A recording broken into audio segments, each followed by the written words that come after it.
Imagine a world where one of the most dominant teams in the NFL is on the brink of disaster, and you'll understand the gravity of the situation facing the Kansas City Chiefs. With a dismal 0-2 start to the season, the Chiefs are staring into the abyss, and their usually potent offense has been eerily silent. But here's where it gets interesting.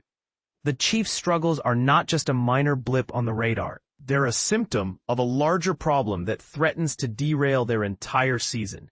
As the team prepares to face the New York Giants, the question on everyone's mind is, can they turn their season around, or will they become the latest casualty of the NFL's merciless landscape? The Chiefs' woes are a stark reminder that even the mighty can fall, and their situation serves as a warning to other teams. Complacency can be a deadly sin. But what's behind the Chiefs' struggles, and how can they overcome them? The answer lies in their offense, which has been unable to replicate the magic of previous seasons. The loss of Tyreek Hill has left a gaping hole, and the team's attempts to replace him have been unsuccessful. With Xavier Worthy injured and Rashee Rice suspended, the Chiefs' receiving corps is woefully short on talent, leaving Patrick Mahomes to carry the load on his own.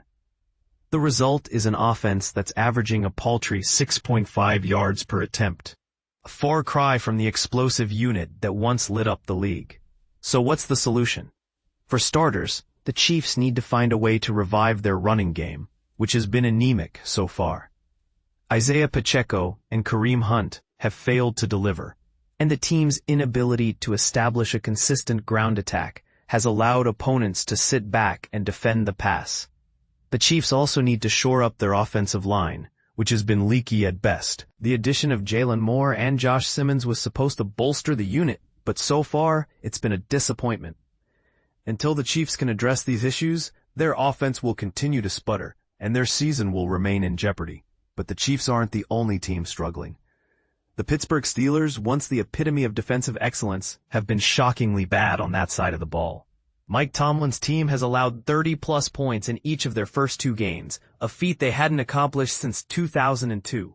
The Steelers' defense, once the envy of the league, has been torched by opposing offenses, and the team's inability to stop the run has been particularly glaring. So what's behind the Steelers' defensive woes? The answer lies in a combination of factors, including injuries and a subtle schematic shift. The team's decision to feature more man-to-man coverage has led to communication errors and blown assignments, allowing opponents to exploit them for big plays. The Steelers have also been without key players, including first-round pick Derek Harmon, who's yet to take a snap due to injury. Despite these challenges, the Steelers remain confident that their defense will eventually click.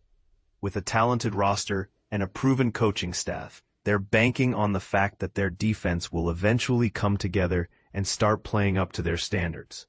But until then, the Steelers will continue to struggle, and their season will remain in doubt. And this is the part most people miss. The NFL is a league of closers, players who can take over a game and will their team to victory. Guys like Matthew Stafford, T.J. Watt, and Derrick Henry are the embodiment of this concept. They're the players who can impose their will on a game and secure a win, even when the odds are against them. Stafford, the Rams quarterback, is the active leader in game-winning drives and fourth-quarter comebacks.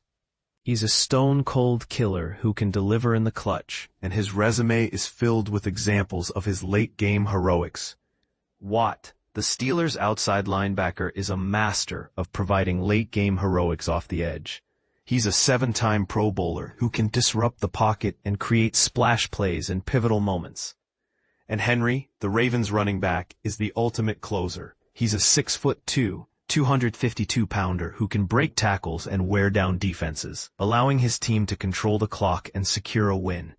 These players are the difference makers, the ones who can turn a game on its head and will their team to victory. They're the reason why their teams are consistently competitive, and they're the ones who will determine the outcome of the season. So, as we head into Week 3, the question on everyone's mind is, which teams will rise to the top and which will fall by the wayside? Will the Chiefs be able to turn their season around, or will they become the latest casualty of the NFL's merciless landscape? And what about the Steelers? Can they fix their defensive woes and start playing up to their standards? The answers to these questions will be revealed in the coming weeks. But one thing is certain, the NFL is a league of closers, and the teams that can find a way to win in the clutch will be the ones who will ultimately succeed.